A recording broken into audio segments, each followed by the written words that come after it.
kwamba asema iweni watakatifu kwa kuwa mimi Mungu wenu ni mtakatifu. Kwa maana hiyo ni kwamba asili ya Mungu ni utakatifu na asili ya dhambi imetoka kwa Shetani. Kwa hiyo wakati utakapotambua ya kwamba asili ya dhambi imetoka kwa Shetani, obviously utajua kwamba kunavyo vitu viwili muhimu katika maisha yako vya kujichagulia wewe mwenyewe. Mungu asema nimekuwekea mbele yako baraka na laana, uzima na mauti. Jichagulie ni kipi unachokitaka. Mwanadamu una uwezo wa kufanya maamuzi ya kuweza kumwabudu Mungu katika sheria zake kamilifu, na una uwezo wa kumwabudu Shetani katika sheria zake kamilifu. Kwa maana Mungu alimuumba mwanadamu na akampatia akili na ufahamu wa kuweza kupambanua mabaya na mazuri. Haleluya. Lakini nataka nikwambie jambo moja, endapo utachukua nafasi ya kuweza kumwabudu Mungu katika roho, basi hakika utakuwa na nafasi nzuri ya kuweza kuingia katika uzima wa milele.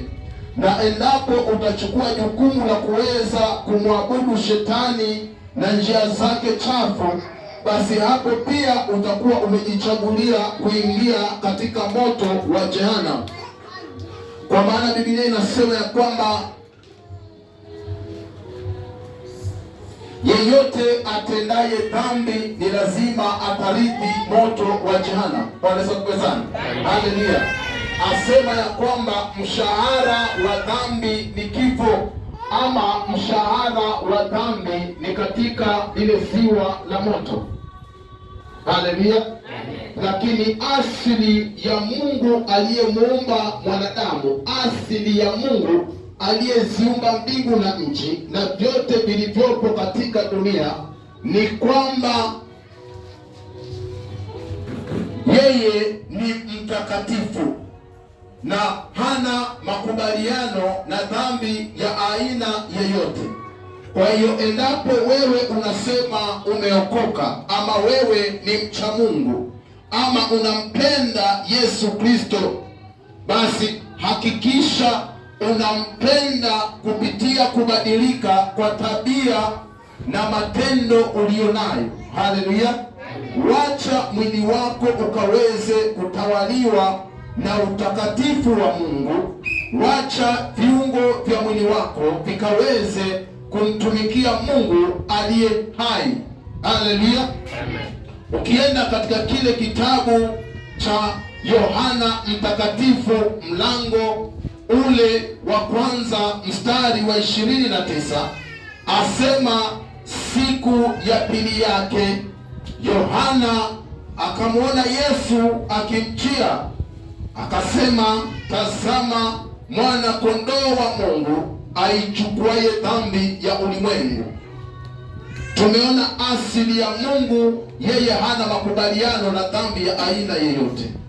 Alafu tunaona huyu Yesu Kristo ambaye ndiye mwana pekee wa Mungu, Mungu akamtuma katika dunia hii na akasulubishwa pale msalabani. Lakini lengo la Mungu kumtuma mwanawe wa pekee tumeipata katika kile kitabu cha Yohana Mtakatifu, akisema ya kwamba, Yohana akisema ya kwamba, tazama mwana kondoo wa Mungu aichukuaye dhambi. Alikuja akiwa na lengo moja tu, la kuweza kuibeba dhambi katika maisha yako. Kwa maana dhambi ikishaishi katika maisha yako, dhambi humtenganisha mwanadamu na Mungu. Na Mungu anasema maombi ya mwenye haki ni manukato mbele za Bwana, na maombi ya mwenye dhambi ni machukizo mbele za Bwana. Wakati unapotenda dhambi, hapa ndipo mahali ambapo sisi wa Kristo tumefail. Haleluya. Sisi wa Kristo tumeanguka, kwamba kwa vinywa vyetu tunakiri kumcha Mungu, kwa vinywa vyetu tunakiri kumpenda Yesu Kristo, lakini kwa matendo tumemkana. naye Mungu asema ya kwamba maombi ya mwenye haki ni manukato mbele za Bwana, na maombi ya mwenye dhambi ni machukizo mbele za Bwana. Kwa maana hiyo ni kwamba yeyote anayetenda dhambi, maombi yake hayawezi leta jibu kulingana na kile alichokiomba. Haleluya! Kwa maana yeyote aombaye inamaanisha amepungukiwa, na yule anayeombwa inamaanisha yeye ndiye muweza, yeye ndiye aliye na uwezo wa kuweza kusuluhisha tatizo la yule anayeomba. Haleluya! Kwa hiyo huwezi tumia ulimi wako kwa masengenyo, huwezi tumia ulimi wako kwa uongo, alafu baadaye upige magoti na utoe sauti yako kumwita Mungu awe ataweza kukusaidia, ama kumwita Yesu Kristo awe ataweza kukusaidia. Asema maombi ya mwenye dhambi hayawezi kuleta jibu ya kile anachokiomba, lakini maombi ya mtakatifu huleta jibu kulingana na kile anachoomba. Kitabu kile cha Mathayo mlango ni ule wa 5, mlango wa 4. Fungua pamoja nami kitabu cha Mathayo mlango wa 4 mstari wa 17. Asema, tokea wakati huo Yesu alianza kuhubiri na kusema, tubuni kwa maana ufalme wa mbinguni umekaribia. Repent, for the kingdom of God is at hand. Hallelujah. Repent, for the kingdom of God is nearer. Asema ya kwamba tokea wakati huo, wakati ambapo Yesu Kristo alitumwa duniani na kuja kutufia pale msalabani na akaibeba dhambi yangu mimi na wewe. Lengo la makusudi ya Yesu Kristo kutoa mwili wake kuwa sadaka kwa wanadamu ni kwa sababu alileta toba na utakatifu kwa mwanadamu. Na kutubu ni kugeuka, sio unatubu alafu baadaye unarejelea dhambi tena. Hapana, ni kutubu na kuacha.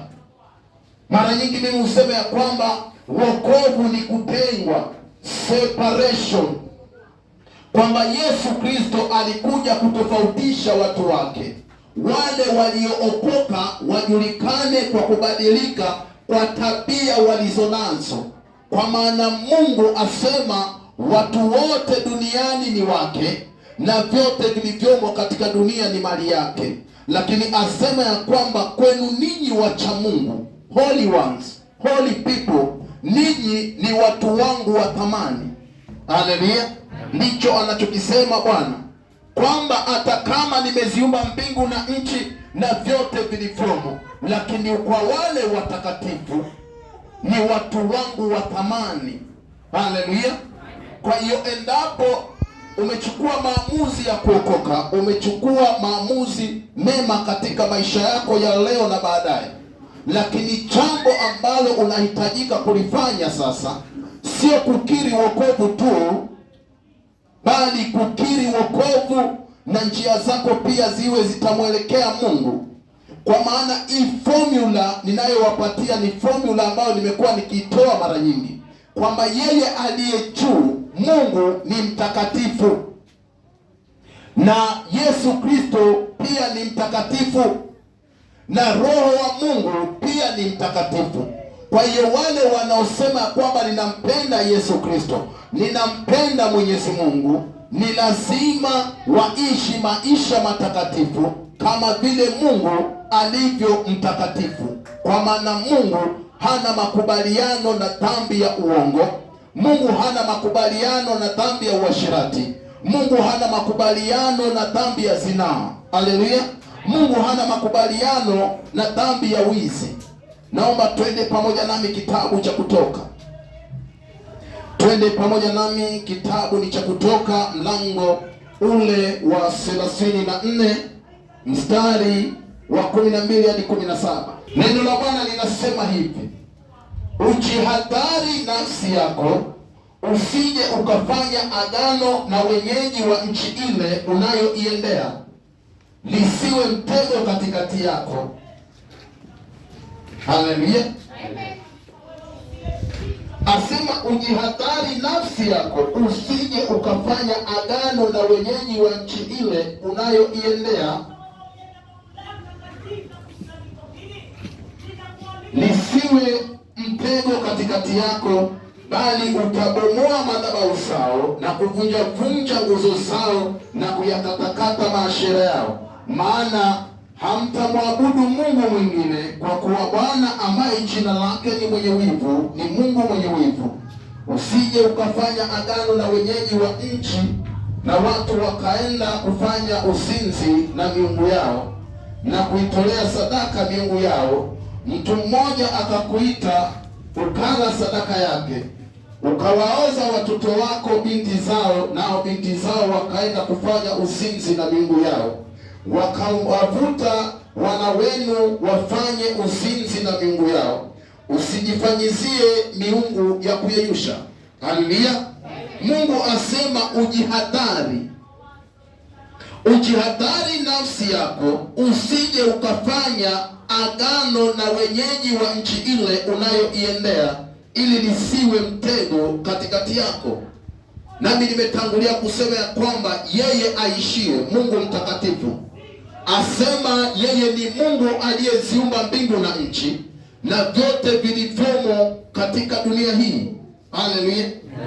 Lakini asema kwa wale watakatifu, hao ni watu wake wa thamani. Sasa anasema ya kwamba kwa lugha nyingine katika huo mstari wa 12 asema ujihadhari nafsi yako, usije kukawa na makubaliano ya tabia kati yako wewe uliyeokoka na mtu ambaye hajaokoka. Haleluya. Kwamba kukawe na utofauti, waliookoka wajulikane kwa tabia njema walizo nazo, na wale ambao hawajaokoka wajulikane kwa dhambi walizo nazo. Huenda unasema ya kwamba mimi nimeokoka na nipo kanisani. Kwenda kanisani sio kuokoka. Kuwa mzee wa kanisa sio kuokoka. Haleluya. Wokovu ama kuokoka ni kule kuzivaa tabia za Yesu. Haleluya. Amen.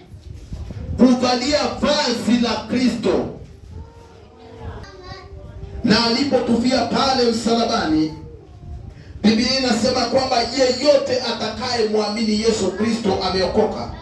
Na mara nyingi mimi husema ya kwamba ni nini maana ya kumwamini Yesu Kristo? Kwa maana ya kumwamini Yesu Kristo sio kwenda kanisa tu. Maana ya kumwamini Yesu Kristo ni kuamini ule ujumbe ambao Yesu Kristo aliuleta kwa mwanadamu ambaye ni mimi na wewe. Na ni ujumbe gani ambao Yesu Kristo aliuleta kwangu mimi na wewe? Tubuni, kwa maana ufalme wa mbinguni umekaribia. Be holy, for the kingdom of God is at hand. Haleluya.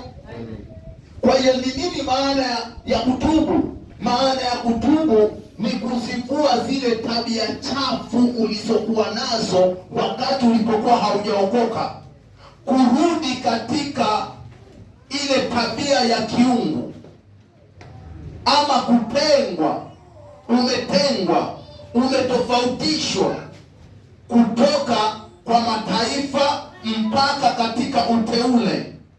Haleluya.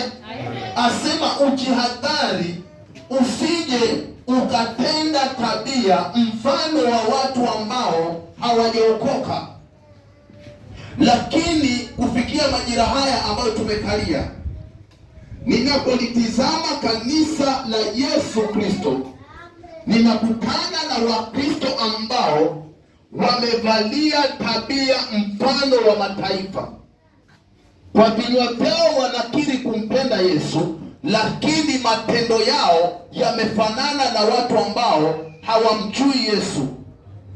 kwa sababu ukiangalia kanisa la Kristo, na kanisa siyo jengo, kanisa ni nafsi ya mwanadamu, na wokovu hauna ushirika, ama wokovu sio wa group. Wokovu ni uhusiano kati yako wewe mwenyewe binafsi na Yesu Kristo, kwamba wewe uvae tabia mfano wa Yesu, ili wakati unapotembea watu watakapokutizama wasione tabia zako za kale, bali wakamweze kumwona Yesu Kristo aliyeko ndani yako. Ndiyo maana unapolitizama ili neno Mkristo ama Wakristo lilitokana wakati ule wa Pentekosti, wakati kina Paulo walipokuwa pale katika lile hekalu, na wakati Yesu alipowaambia mbaki mahali hapa, msitoke hapa mpaka Roho atakapowachieni. Na wakati walipomwabudu Mungu mahali pale, basi Roho Mtakatifu wa Mungu alishuka na akawajaza kwa ndimi. Wakati wengine walipokuwa wakinena kwa lugha, na wengine nao wakawa wanatafsiri lugha, ndipo pale wale mataifa walikuja kutizama kupitia kwa madirisha. Mwisho wa siku unakuta wakijiuliza, huyu sio mwana wa fulani? Je, hawa watu si ni wa hapa mtaani? Iweje leo hii wanaongea kwa lugha tusizozielewa? Iweje leo hii wawe wamejawa na Roho Mtakatifu wa Mungu? Bwana Yesu asifiwe sana. Ndipo kukainuka wengine wakasema, hata kama tulimuua Yesu, lakini hawa ni Wakristo, kumaanisha hawa ni watu wa Yesu. Haleluya, haleluya. Kwa sababu tabia walizokuwa nazo wakina Petero zilikuwa ni tabia mfano wa Yesu. Kuongea kwa kina Petero kawa ni kuongea mfano wa Yesu. Na wakati Petero alipokuwa pale behewani, wakati Yesu alipokuwa anaenda kusulubishwa pale katika lile behewa ama praitorio, kuna wacha Mungu, kuna watu waliokuwa mahali pale, na wengine wakaanza kusema hata wewe Petero pia ni mmoja wao. Naye Petero akasema, hapana, simjui Yesu kamwe. Wakati Petero alipochukua jukumu la kuweza kuondoka, wale wafanyikazi wa pale ndani wakamwambia ya kwamba, tazama Petero, kuongea kwako na kutembea kwako kumefanana na Yesu. Je, wewe uliokoka siku ya leo, kutembea kwako na kuongea kwako kumefanana na nani? Kwa sababu nakutana na kanisa ambalo lipo katika vikao vya masengenyo. Ninakutana na Wakristo ambao wapo katika hali ya zinaa. Ninakutana na watu waliookoka wanaosema kwamba ni Wakristo wakiwa katika vikao vya umbea. Ninakutana na watu ambao wanasema wameokoka na bado wanavalia short dresses, tight dresses to show their anatomy. Haleluya. Ninakutana na watu ambao wameokoka ambao bado wanavalia miniskirts, wanavalia tops ambazo zimeachilia kifua nje. Wakati unapoisoma Biblia yako vizuri katika kile kitabu cha Mathayo, kitabu kile cha Mathayo mlango ni ule wa 5.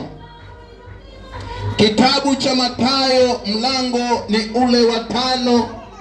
Biblia imenakili vizuri mahali pale, ama Yesu aliinena vema mahali pale. Kitabu cha Mathayo mlango ni wa 5 mstari ule wa 27. Yesu akasema, mumesikia kwamba imenenwa usizini, lakini mimi nawaambia, kila mtu atazamaye mwanamke kwa kumtamani amekwisha kuzini naye moyoni mwake. Pale Yesu Kristo alikuwa anaashiria ya kwamba mwanamke avalie mavazi yaliyofunika mwili wake wote, kwa maana viungo vya mwili wa mwanamke viliumbwa ni kwa ajili ya kumtukuza Mungu aliye hai. Haleluya. Lakini angalia wamama wa nyakati hizi za mwisho, Angalia dada zetu wa nyakati hizi za mwisho, angalia watoto wetu wa nyakati hizi za mwisho, kwamba wamo kanisani lakini kwa mavazi wanamkataa Yesu. Wakati Yesu aliposema ya kwamba mwanamke avalie mavazi yaliyofunika mwili wake wote, Yesu Kristo alikuwa anataka kuwe na utofauti. Wacha Mungu wajulikane kwa mavazi yaliyofunika miili yao yote, ili viungo vya miili yao visije vikavutia wanaume wakasababisha kuanguka katika dhambi ya zinaa. Wakati Yesu Kristo alipoliwekeza neno hili, alikuwa anaashiria kwamba wewe kama ni mwanamke, kusiwe na nafasi ya ugonjwa wa ukimwi kuweza kukuvamia. Wakati Yesu Kristo alipokuwa anasema ya kwamba mmesikia imenenwa usizini, lakini mimi nawaambia kila mtu atazamaye mwanamke kwa kumtamani amekwisha kuzini naye moyoni mwake, alikuwa anaashiria kwamba kuwe na kanisa la wasichana wacha Mungu, kuwe na kanisa la wamama wacha Mungu, holy people, holy women, holy daughters. Haleluya. Lakini kwa majira haya kila mtu anaenda kanisani kupitia kwa mitindo ya mavazi anayotaka. Na ukienda katika kile kitabu cha Kumbukumbu la Torati, mlango ni, fungua kitabu chako cha Kumbukumbu la Torati mlango wa 22 mstari wa 5, asema mwanamke asivae mavazi ya mwanamume, wala mwanamume asivae mavazi ya mwanamke, kwa maana kila afanyaye mambo hayo ni machukizo kwa Bwana Mungu wako. Haleluya. Angalia majira haya ambayo tumekalia, mavazi ya wanawake tunayajua na mavazi ya wanaume huwa yamepasuliwa katikati, kwamba kuna mgawanyiko hapa. Haleluya. Lakini kwa nini uwe utavalia mavazi yatakayomchukiza Mungu wako? Mungu asema mkamateni sana elimu, kwa maana ndio ufunguo wa maisha yenu. Lakini kumkamata sana elimu pasipo uchaji wa Mungu, matokeo yake ni ukosefu wa kazi katika maisha yako. Haleluya. Mzazi anaweza chukua kiboko akuchape, lakini Mungu hawezi kukuchapa na kiboko, lakini atakuletea distress, atakuletea mambo ambayo yataitingisha akili yako, atakuletea mambo ambayo hayatakupatia amani katika maisha yako. Haleluya. Naomba uende pamoja nami kitabu cha First Peter, Petero wa kwanza. Fungua pamoja nami kitabu cha Petero wa kwanza, mlango ule wa 4 mstari wa kwanza hadi wa 4. Nami nitasoma kama ilivyoandikwa. Asema, basi kwa kuwa Kristo aliteswa katika mwili wake, ninyi nanyi jivikeni silaha ya nia ile ile. Kwa kuwa Kristo aliteswa katika mwili wake, ninyi nanyi jivikeni silaha ya nia ile ile. Kwamba kama Yesu Kristo aliteswa, basi usitarajie kwamba utakuwa na amani. Haleluya. Kama Yesu Kristo alitukanwa, hakikisha na wewe pia utatukanwa. Kama Yesu Kristo alidharauliwa, ni lazima wewe pia utadharauliwa. Kama Yesu Kristo alitemewa mate, ni lazima wewe pia uwe tayari kutemewa mate. Kwa maana yeye asema, basi kwa kuwa Kristo aliteswa katika mwili wake, ninyi nanyi jivikeni silaha ya nia ile ile. Kwa maana yeye aliteswa katika mwili, ameachana na dhambi. Tangu sasa msiendelee kuishi katika tamaa za wanadamu, bali katika mapenzi ya Mungu. Wakati wenu uliobaki wa kukaa hapa duniani, maana wakati wa maisha yenu uliopita watosha kwa kutenda mapenzi ya nenda katika ufisadi na tamaa na ulevi na karamu na ulafi na vileo na ibada ya sanamu isiyo halali, maneno ambayo wao huona kuwa Ni ajabu ya ninyi kutokwenda mbio pamoja nao katika ufisadi ule ule usio na kiasi, wakiwatukana. Haleluya! Asema ya kwamba basi kwa kuwa Kristo aliteswa katika mwili, ninyi nanyi jivikeni silaha ya nia ile ile, kwa maana yeye aliteswa katika mwili, ameachana na dhambi, na tangu sasa msiendelee kuishi katika tamaa za wanadamu, bali katika mapenzi ya Mungu wakati wote uliobaki wa kukaa hapa duniani. Kwamba usiishi ukiwa na tamaa ya kujikusanyia mambo ambayo ni ya dunia hii. Haleluya! Usiishi katika hii dunia kwa kujikusanyia mambo ambayo ni ya ulimwengu huu, kutaka majengo makubwa, kutaka mambo ya kifahari, kutaka vitu ambavyo ni vya kidunia. Haleluya! Kwa maana life is funny. You come with nothing, then you fight for everything and go with nothing. Hallelujah. Asema life is funny. Maisha haya ni ya kuchekesha tu, kwa sababu wewe ulikuja uchi, unang'ang'ana kutafuta na kujikusanyia mali ya kidunia, na mwisho wa siku utaenda bila mali. Kwa sana. Kwa hiyo hapa katikati, katika hii dunia, ni lazima uwe makinifu sana wakati unapomcha Mungu.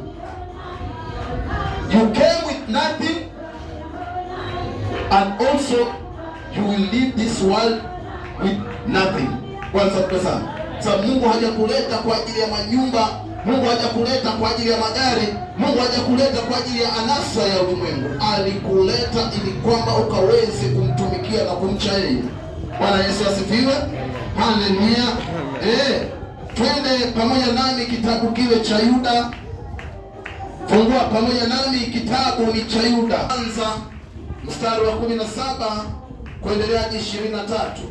Asema, bali ninyi wapenzi, yakumbukeni maneno yaliyonenwa zamani na mitume wa Bwana wetu Yesu Kristo, ya kwamba waliwaambia ya kuwa wakati wa mwisho watakuweko watu wenye kudhihaki, wakizifuata tamaa zao wenyewe za upotovu. Watu hao ndio waletao matengano, watu wa dunia hii tu, wasio na roho. Bali ninyi wapenzi, mkijijenga juu ya imani yenu iliyo takatifu sana, na kuomba katika Roho Mtakatifu, jilindeni katika upendo wa Mungu, huku mkingojelea rehema ya Bwana wetu Yesu Kristo, hata mpate uzima wa milele. Wahurumieni wengine walio na shaka, na wengine waokoeni kwa kuwanyakua katika moto, na wengine wahurumieni kwa hofu, mkilichukia hata vazi lililotiwa uchafu na mwili. Haleluya. Mkilichukia hata vazi lililotiwa uchafu na mwili, kuchukia yale matendo machafu, kuchukia tabia ambazo sio za asili wa Mungu wetu. Kwa sana, Ukristo ni kutengwa mbali na dhambi, kwamba uongee kile ambacho hata Yesu angelikuwa mahali hapa angelikiongea. Waza kile ambacho hata Yesu angelikuwa mahali hapa angelikiwaza. Tenda kile ambacho hata Yesu angelikuwa mahali hapa angelikitenda, kwa sababu wewe ni barua, unafaa usomeke vema. Tena asema wewe ni ambassador, wewe ni wakala. Haleluya. Na ninachojua mimi ni kwamba ambassador analo jina mtukufu balozi. Haleluya. Balozi analo jina mtukufu balozi.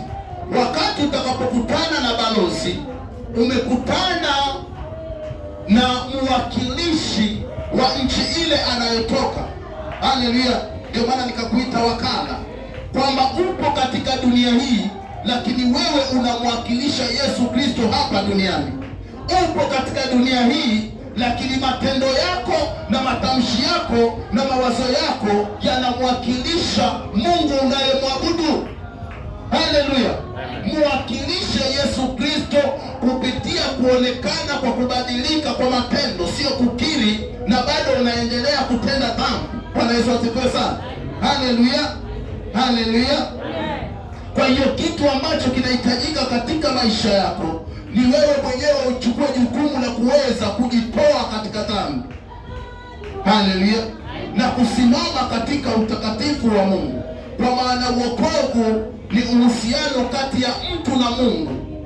Wokovu ulionao hauna uhusiano na ndugu zako. Wokovu ulionao hauna uhusiano na rafiki zako ama wazazi wako. Maana ya wokovu ni uhusiano kati ya mwanadamu na Mungu, kwa maana Biblia inasema kwamba kila mwanadamu atasimama mbele ya kiti cha enzi cha Mungu na utahukumiwa sawasawa na matendo yako. Matendo yako yakiwa mema, utaurithi uzima wa milele. Matendo yako yakiwa machafu, utaingia katika moto wa jehanamu. Huwezi sema ya kwamba mimi nimeokoka na bado unaavya mimba. Abortion is sin. Let us rebuke abortion in the church of Christ Jesus. Hallelujah. Huwezi sema kwamba mimi nimeokoka na bado unafukuzana na wanawake hapa na pale. Huwezi sema ya kwamba mimi nimeokoka na bado unafukuzana na wanaume hapa na pale. Huwezi sema ya kwamba mimi nimeokoka na bado wewe unatenda dhambi. Tabia za shetani zinatumika katika viungo vya mwili wako. Yesu Kristo akasema ya kwamba endapo utakuta mkono wako unakukosesha uzima wa milele, ni heri ukate mkono ule ukaweze kuchukua nafasi ya kuingia katika ufalme wa mbinguni ukiwa na mkono mmoja.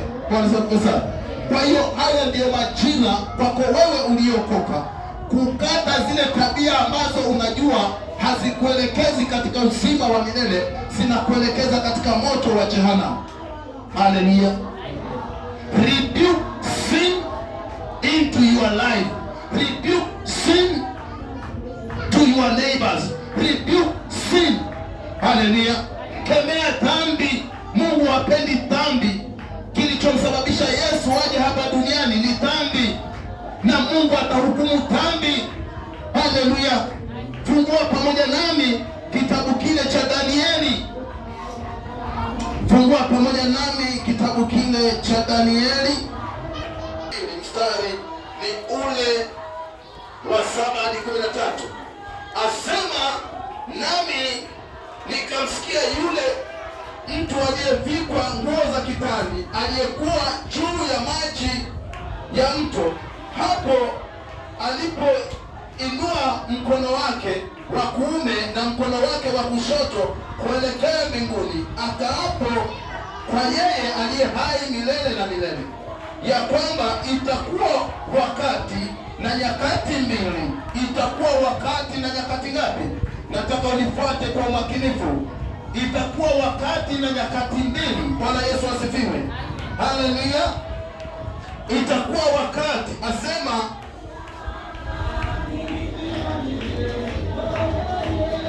ya kwamba itakuwa wakati na nyakati mbili na nusu wakati, tena watakapokuwa wamekwisha kuvunja nguvu za hao watu watakatifu, ndipo mambo hayo yote yatakapotimizwa. Nami nikasikia lakini sikuelewa. Ndipo nikasema, Bwana wangu, mwisho wa mambo haya itakuwaje? Akasema, enda zako Danieli, kwa maneno haya enda zako Danieli, maana maneno haya yamefungwa na kutiwa muhuri hata wakati wa mwisho. Wengi watajikwaa, wengi watajitakasa. Bwana asifiwe sana. Asema wengi watajitakasa na kujifanya weupe. Wengi watajitakasa wenyewe na kujifanya kwamba wao ni wacha Mungu. Haleluya. Asema wengi watajitakasa na kujifanya weupe. Hiyo kujifanya inamaanisha kwamba they are not holy. wanaenda kanisani na dhambi zao. Kile asichokitaka yeye ndicho hukiita dhambi, lakini kile anachokipenda hukipaka mafuta kionekane safi, hukipaka chokaa nyeupe kionekane safi. Haleluya! Huyu mtu si mlevi, kwa hiyo anapokutana, huyu mtu si mlevi lakini ni msinzi. Kwa hiyo anapokutana na mtu mlevi anasema yule ni mwenye dhambi, wakati yeye mwenyewe kesha watunga wanawake ujauzito na amewazalisha wengi kule nje mbali na mke wake. Haleluya! Kwa hiyo asema watajitakasa, wengi watajitakasa na kujifanya weupe na kusafika, bali wabaya watenda mabaya, wala hawataelewa mtu mbaya awaye yote, bali wao walio na hekima ndio watakaoelewa. Haleluya! Shetani anaweza kufariji ndugu yangu, akuoneshe kwamba wewe ni mcha Mungu kwa sababu unaenda kanisani, akuoneshe kwamba wewe ni mcha Mungu kwa sababu unahubiri Injili. Haleluya! Lakini je, matendo yako yako sawa na Yesu Kristo? Je, kuongea kwako kuko sawa na Yesu Kristo? Asema ni afadhali wale walioko nje ambao hawamjui Yesu kama ni watenda dhambi kuliko wewe uliyemjua Yesu Kristo na ukampokea Roho Mtakatifu wa Mungu, tena baadaye ukarudi na kuanguka katika dhambi. Ndio maana nikafundisha wiki iliyopita kwamba katika kile kitabu cha Waibrania 6, haleluya, nikafundisha hapa wiki iliyopita katika kile kitabu cha Waibrania 6, Waibrania mlango wa 6 mstari wa 4 hadi wa 6, asema kwa maana hao waliokwisha kupewa nuru na kukionja kipawa cha mbinguni na kufanya washirika wa Roho Mtakatifu na kulionja neno zuri la Mungu na nguvu za zamani zijazo, wakaanguka baada ya hayo, haiwezekani kuwafanya upya tena hata wakitubu, kwa kuwa wamsulubisha mwana wa Mungu mara ya pili kwa nafsi zao na kumfedhei kwa dhahiri. Haleluya! Asema haiwezekani. Kama ni mimi hilo neno haiwezekani ningeli underline. Asema ya kwamba kwake yule aliyempokea Roho Mtakatifu wa Mungu na kukionja kipawa cha Roho Mtakatifu wa Mungu, alafu baadaye atoke hapo aende akamtunge mwanamke mimba, amzalishe, amwache mke wake ndani ya nyumba na kuwatunga wanawake mimba nje. Haiwezekani tena kwa mtu kama huyu aliyepokea Roho Mtakatifu wa Mungu na kukionja kipawa cha Roho Mtakatifu wa Mungu na kurudi katika dhambi. Haiwezekani kumfanya upya tena hata akatubu. Haleluya! Ni vigumu kwako wewe uliyeavya mimba baada ya kumpokea Roho Mtakatifu wa Mungu, alafu unaenda unaavya mimba kimakusudi, ukijua kabisa hii Mungu hapendi, alafu unarudi kuendelea kumwabudu Mungu. Asema haiwezekani, hawezi kupata msamaha mtu kama huyu. Haleluya! Hata akitubu. Ni heri yule mtu ambaye hajampokea Roho Mtakatifu wa Mungu kuliko wewe ambaye ulimpokea Roho Mtakatifu wa Mungu na ukaifanya kazi ya Mungu, alafu urudi uanguke katika dhambi. Forget about the kingdom of God. Sahau. Haleluya!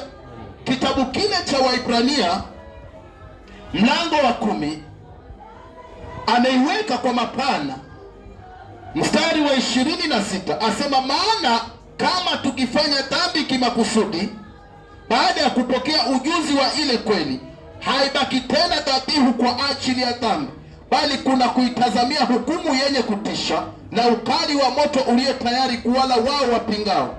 Mtu aliyeidharau sheria ya Musa hufa pasipo huruma kwa neno la mashahidi wawili au watatu. Mwaonaje haikumpasa adhabu iliyo kubwa zaidi mtu yule aliyemkanyaga mwana wa Mungu na kuhesabu damu ya agano aliyotakaswa kwayo kuwa ni kitu ovyo na kumfanyia jeuri Roho wa neema?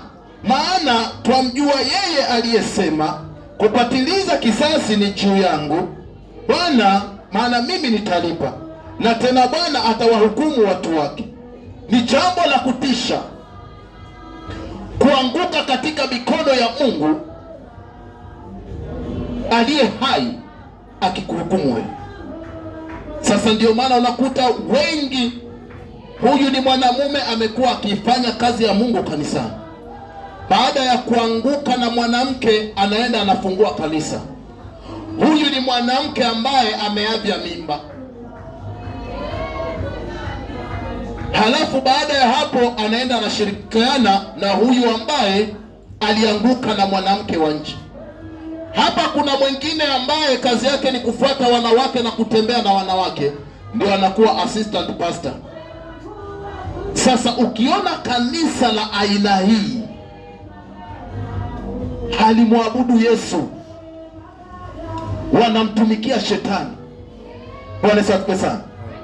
Na pasipo kujua, unapoenda kujiungamanisha na wao, kwa sababu anayefanya kazi katika hiyo madhabahu sio Roho wa Mungu, ni roho wa shetani. Roho wa Mungu anaweza kuwa kwako wakati utakapokuwa holi, lakini wakati utakapoanguka katika dhambi, ile roho inabadilika, inakuwa ya shetani. Ndio maana unakuta kwamba ukienda kwa waganga kuna wanaoona maono, anakuonea maisha yako, na ukienda kwa Mungu kuna wale wanaokuonea maisha yako pia. Bwana asifiwe sana. Kwa sababu kipawa kile kinachotumika kule kwa shetani kilikuwa cha Mungu, lakini shetani akachukua akakipindua. Sasa anakitumia katika njia ambayo si halali. Bwana Yesu asifiwe sana. Amen. Haleluya. Bwana Yesu asifiwe.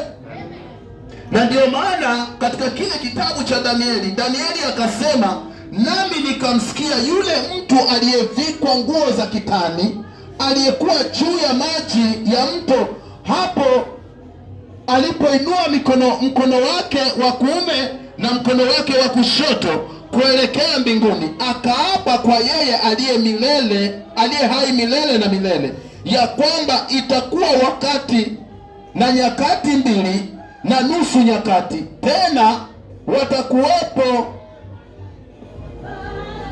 watakapokuwa wamekwisha kuvunja nguvu za hao watakatifu, ndipo mambo hayo yote yatakapotimizwa. Nami nikamsikia, lakini sikuelewa. Ndipo nikasema, Bwana wangu, mwisho wa mambo haya itakuwaje? Akasema, enenda zako Danieli, maana maneno haya yamefungwa na kutiwa muhuri, kwamba ni siri hata wakati wa mwisho. Wengi watajitakasa na kujifanya weupe na kusafika, bali wabaya watatenda mabaya, wala hataelewa mtu mbaya awaye yote. Yaani atakuwa anatenda mabaya, lakini haelewi kwamba anatenda mabaya, kwa maana ile roho iliyoko ndani yake inamfariji kwamba wewe ni mcha Mungu, akisahau ya kwamba ni yeye aliyemtunga mwanamke mimba akamzalisha, akisahau ya kwamba ni yeye aliyeavya mimba. Haleluya. Amejisahau. Na mimi mara nyingi hutoa mfano kwamba jembe hupelekwa shambani kulima, lakini wakati wa mavuno jembe huachwa katika ghala. Ndio wale watakaosema, Bwana, Bwana, tufungulie mlango. Lakini Bwana atasema, tokeni hapa, siwajui ninyi. Kwa jina lako tulikemea mapepo yakaenda, tukaombea wagonjwa wakapona, but you are not holy. Haleluya. Hamkumwabudu Mungu katika utakatifu. Mlieneza zinaa, mkanena uongo, Na endapo watu wa aina hii Mungu atawaruhusu waingie, basi Mungu atakuwa ni mwongo. Bwana asifiwe sana. Na Mungu hawezi kuwa mwongo hata siku moja. Amekuwekea sheria mbele zako, asema ya kwamba ukitaka fuata sheria, usipotaka achana na sheria. Lakini wakati utakapoachana na sheria za utakatifu, jitayarishe kuingia katika moto wa jehanamu. Bwana Yesu asifiwe. Haleluya. Kitabu cha Waibrania 11. Waibrania 11. Waibrania 11.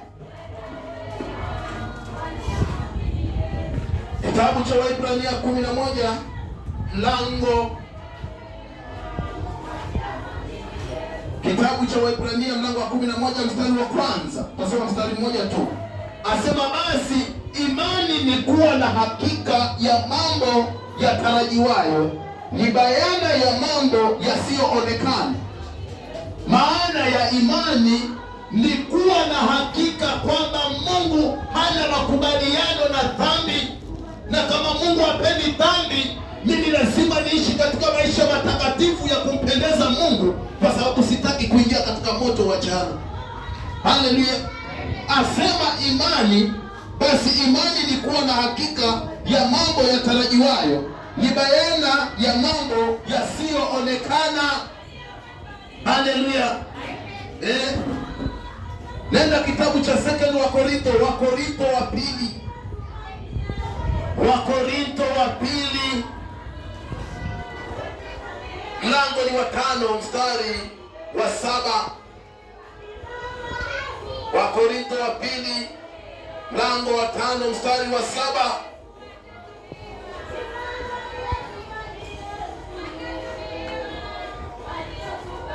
Kifika pale sema amina.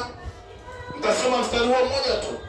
Pale tumeona Bwana akisema ya kwamba imani, asema imani ni kuwa na uhakika wa mambo yatarajiwayo, ni bayana ya mambo yasiyoonekana. Na kitabu kile cha Wakorintho wa pili mlango wa 5 mstari wa 7 asema maana twaenenda kwa imani, si kwa kuona. Haleluya. Unamwamini Mungu, unatenda vema. Shetani pia anajua Mungu yupo, lakini shetani amesimama kwa ajili ya kutaka kukuangusha katika dhambi. Haleluya. Sasa asema ya kwamba, anasema ya kwamba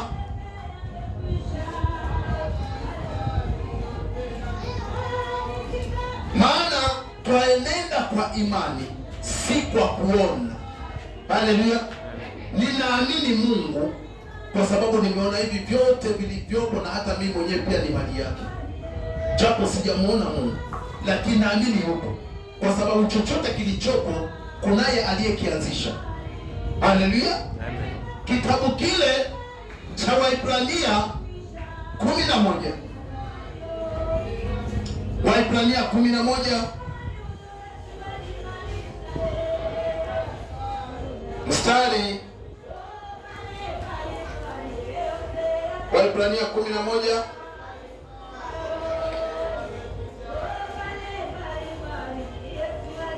mstari wa 6 asema lakini pasipo imani haiwezekani kumpendeza, kwa maana mtu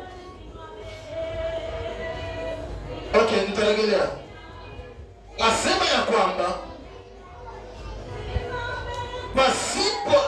pasipo imani haiwezekani kumpendeza, kwa maana mtu amwendeaye Mungu lazima aamini kwamba yeye yuko, na kwamba huwapa thawabu wale wamfuatao. Huwezi amini Mungu ni mpaka uamini kwamba yupo, na kama yupo basi ana sheria zake. Haleluya. Mungu ana sheria. Wewe ni mwanamke, katika ndoa yako una sheria zako. Wewe ni mwanaume, katika nyumba yako una sheria zako. Na yeye ni Mungu, ana sheria zake ambazo ameziweka. kwa nini usivunje alafu urudi ujifariji? Tena jambo la kutisha, unaenda unafungua kanisa, na wewe ni hatari sana, kwa sababu umeanzisha kitu ambacho unaenda kuwapotosha watu wengi zaidi. Haleluya. Yeah. Bwana Yesu asifiwe. Unaenda umeanzisha jambo ambalo inaenda kuwapotosha watu wengi zaidi. Haleluya. Na ndio maana Bwana akasema ya kwamba katika kile kitabu cha Waebrania mlango wa 12 mstari wa 12 mstari wa 16, asema asiwepo mwasherati wala asiyemcha Mungu kama Esau, aliyeuza urithi wake wa mzaliwa wa kwanza kwa ajili ya chakula kimoja. Maana mwajua ya kuwa hata alipotaka baadaye kurithi baraka alikataliwa. Tena kuna mabano, maana hakuona na nafasi ya kutubu, ijapokuwa alitafuta sana kwa machozi. Esau alikuwa mcha Mungu, alikuwa akitembea na Mungu miaka yote. Ikafikia wakati njaa ilipomshika, hakuwa na chakula, akaenda kwa ndugu yake. Ndugu yake alikuwa amepika chakula cha deni. Alipomwambia ndugu yake anahitaji chakula, ndugu yake akampatia sheria, siwezi kukupatia kitu hiki, ni mpaka unipatie urithi wa mzaliwa wa kwanza. Esau hakuangalia Mungu, aliangalia tamaa ya mwili wake, kama vile wewe ulianguka katika zinaa baada ya kumpokea Roho Mtakatifu wa Mungu na umefungua kanisa, unataka kuwapotosha wengi. Aliangalia mahitaji yake ya mwili, aliangalia starehe ya dakika moja. Bwana Yesu asifiwe. Amen. Yeye aliona ni afadhali ampendeze mumewe kwa kuchomoa ujauzito. Bwana Yesu asifiwe. Amkosee Mungu lakini auridhishe mwili. Haiwezekani kwako wewe kumwacha Mungu aliye hai na kwenda kumtumikia shetani, tena baadaye urudi kwa Mungu aliye hai. Ndio maana anasema wewe ni hatari wakati unapoanguka katika dhambi, baada ya kupokea kipawa cha Roho Mtakatifu wa Mungu, tena baadaye uanguke katika dhambi. Asema hakuna toba tena kwa watu wa aina hii, na kilichoandikwa kwa Biblia lazima kitatimia. Haleluya. Fanya kila kitu, lakini dhambi ya zinaa Mungu anaichukulia kwamba hiyo ndio dhambi iliyo juu na ni mbaya, kwa sababu unapozini unaenda kinyume na Roho Mtakatifu wa Mungu aliyeko ndani yako. Unapoatia mimba, kwenda unamtoa nabii, unamtoa mtumishi yule, unamuua. Mungu amewekeza mtumishi ndani yako. Kama Mariamu angelimuua Yesu, angelikuwaje? Bwana Yesu asifiwe. Amen. Haleluya. Twende pamoja nami kitabu kile cha Wakorintho wa pili, 2 Corinthians.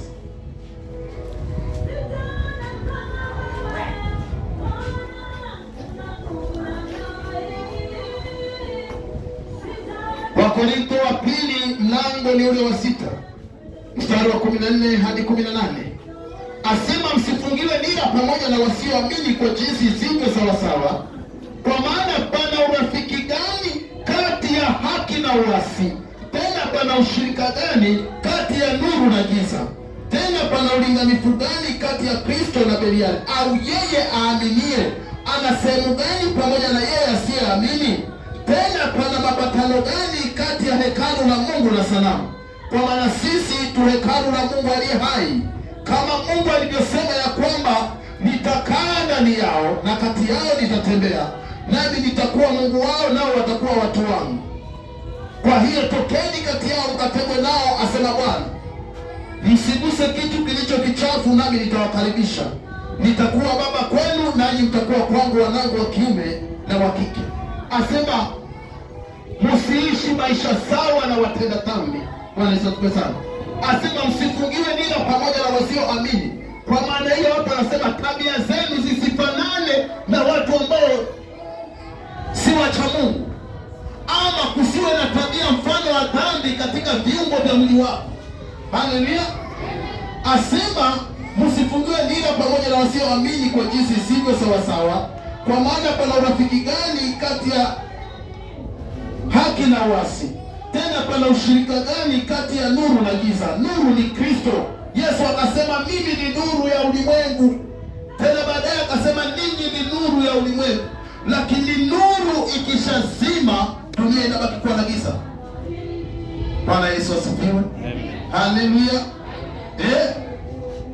Asema tena pana ulinganifu gani kati ya Kristo na Beliali? Au yeye aaminie ana sehemu gani pamoja na yeye asiyeamini? Tena pana mapatano gani kati ya hekalu la Mungu na sanamu? Kwa kuwa sisi tu hekalu la Mungu aliye hai, kama Mungu alivyosema ya kwamba nitakaa ndani yao na kati yao nitatembea, nami nitakuwa Mungu wao, nao watakuwa watu wangu. Kwa hiyo tokeni kati yao mkatengwe nao, asema Bwana. Msiguse kitu kilicho kichafu, nami nitawakaribisha. Nitakuwa baba kwenu, nanyi mtakuwa kwangu wanangu wa kiume na wa kike. Haleluya. Kitabu cha Yeremia 7. Yeremia 7. Twende pamoja nami kitabu kile cha Yeremia. Mlango ni ule wa mlango wa 7 mstari wa kwanza kuendelea hadi 11. Asema ya kwamba neno hili ndilo lilomjia Yeremia kutoka kwa Bwana kusema, simama malangoni pa nyumba ya Bwana ukatangaze hapo neno hili ukisema, sikilizeni neno la Bwana ninyi nyote wa Yuda mnaoingia katika malango haya ili kumwabudu Bwana. Ama kwa njia nyingine anasema, sikilizeni neno la Bwana ninyi nyote mnaosema kwamba mmeokoka. Haleluya. Bwana wa majeshi, Mungu wa Israeli asema hivi, tengenezeni njia zenu na matendo yenu, nami nitawakalisha ninyi mahali hapa. Msitumainie maneno ya uongo mkisema, hekalu la Bwana, hekalu la Bwana. Hekalu la Bwana ndiyo haya. Ama tengenezeni njia zenu na matendo yenu, nami nitawakalisha ninyi mahali hapa.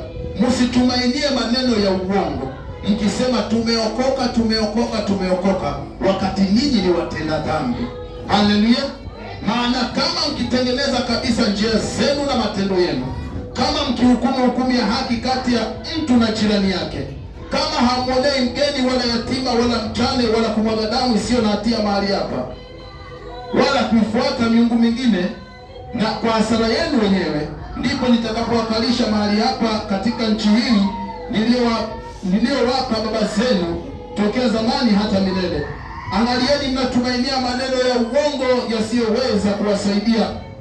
Je, mtaiba na kuua na kuzini na kuapa kwa uongo na kuifukizia Baali uvumba na kuifuata miungu mingine ambayo hamkuijua, kisha mtakuja na kusimama mbele zangu katika nyumba hii iitwayo kwa jina langu na kusema, tumepona, ili mpate kufanya machukizo hayo yote. Je, nyumba hii iitwayo kwa jina langu imekuwa pango la wanyang'anyi machoni penu? Je, mahali hapa kanisani pamekuwa ni kwa wanawake kwenda kutafuta wanaume? Je, mahali hapo kanisani pamekuwa ni kwa wanaume kwenda kutafuta wanawake? Je, mahali hapo mnapokusanyika kwa ajili ya kumwabudu Mungu pamekuwa ni mahali kwa wanaume kuwatunga wanawake mimba? Je, mahali hapo mnapokusanyika kwa ajili ya kumwabudu Mwenyezi Mungu pamekuwa ni mahali kwenu ninyi kuavya mimba? Haleluya. Je, mahali hapo mnapokusanyika pamekuwa ni mahali kwa wamama kuvalia tight trousers, short miniskirt, tight dresses to show their anatomy, kuacha kifua nje? Haleluya. Asema je, mahali hapo hii iitwayo kwa jina langu imekuwa pango la wanyang'anyi machoni penu. Haleluya. Kitabu cha Kutoka, twende pamoja nami, kitabu cha Kutoka mlango wa 33 mstari wa 12 hadi 17. Musa akamwambia Bwana, angalia, wewe waniambia wachukua watu hawa, nawe hukunijulisha ni nani utakayemtuma pamoja nami, walakini nawe umepata neema mbele zangu. Basi sasa nakuomba, ikiwa nimepata neema mbele zako, unionyeshe njia zako nipate kukuchua, ili nipate neema mbele zako, ukakumbuke ya kuwa taifa hili ndilo watu wako. Bwana akasema, uso wangu utakwenda pamoja nawe, nami nitakupa raha. Naye akamwambia, uso wako usipokwenda pamoja nami, usitutoe kutoka hapa. Kwa maana itajulikanaje kuwa nimepata neema mbele zako? Je, itajulikanaje kwamba umeokoka? Sio kwa kukiri nimeokoka na mpenda Yesu. Hapana, wokovu sio ya kusema. Haleluya. Wokovu ni kuonekana, kubadilika kwa tabia. Wacha wale watu wa kule nje watakapokutizama waseme, wow, napenda kumwabudu Mungu wa Stefano, kwa sababu Stefano amevaa umbo mfano wa Yesu. Bwana Yesu pesa. Haleluya. Lakini wala maskando, kuna mwanamke mahali kila akipiga magoti kulia analia akitiririkwa na machozi kwa sababu nilimzalisha.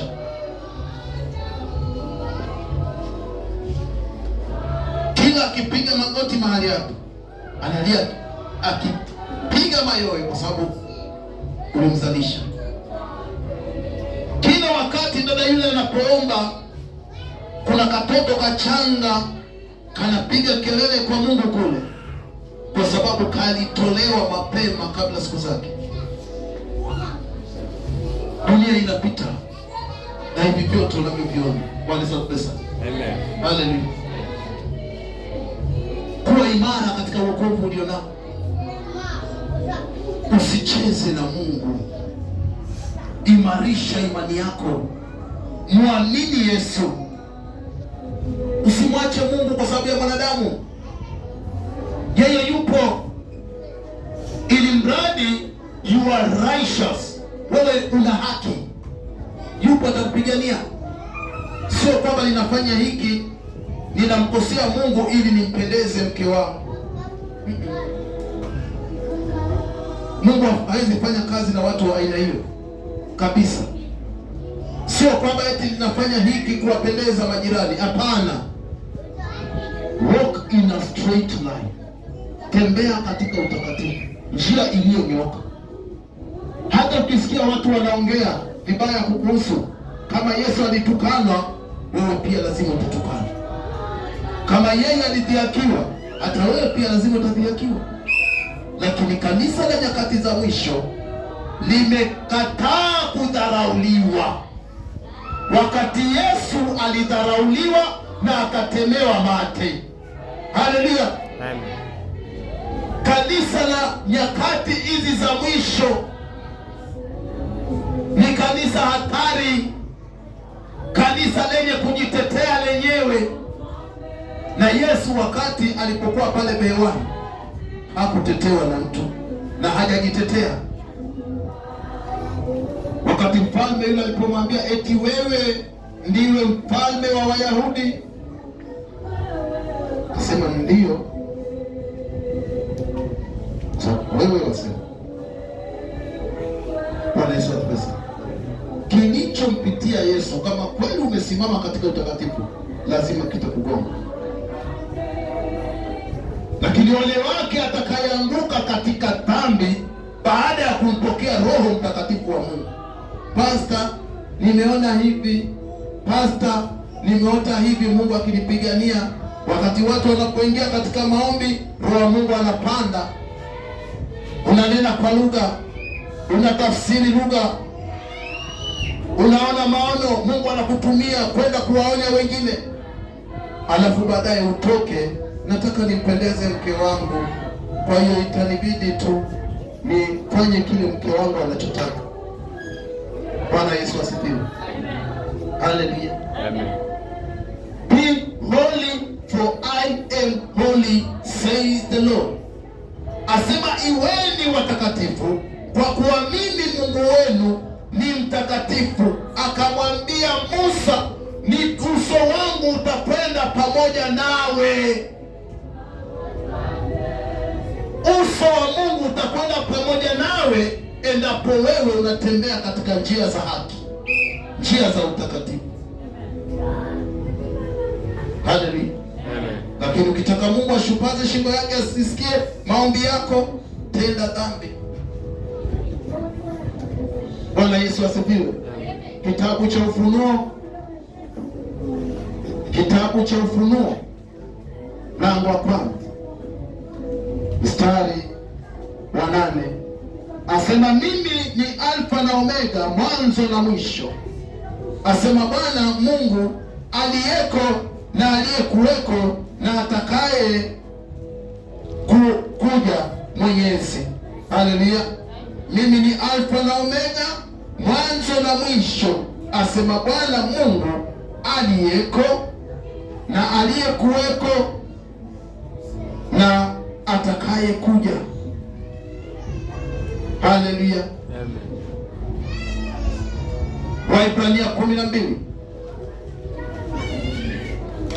Waibrania 12 mstari wa 14 na 17 asema, tafuteni kwa bidii kuwa na amani na watu wote, na huo utakatifu ambao hapana mtu atakayemwona Bwana asipokuwa nao. Kiangalia sana mtu asipungukie neema ya Mungu, shida la uchungu lisije likachipuka na kuwasumbua. Na watu wengi wakatiwa unajisi kwa hilo. Asiwepo mwashirati wala asiyemcha Mungu kama Esau, aliyeuza urithi wake wa mzaliwa wa kwanza kwa ajili ya chakula kimoja. Maana wajua ya kuwa hata alipotaka baadaye kurithi baraka alikataliwa, maana hakuona nafasi ya kutubu, ijapokuwa alitafuta sana kwa machozi. Haleluya. Asema tafuteni kwa bidii kuwa na amani na watu wote, na huo utakatifu ambao hakuna mwanadamu atakaye muona Mungu asipokuwa mtakatifu. Shalom, shalom, shalom. Mungu awabariki. Naomba msimame.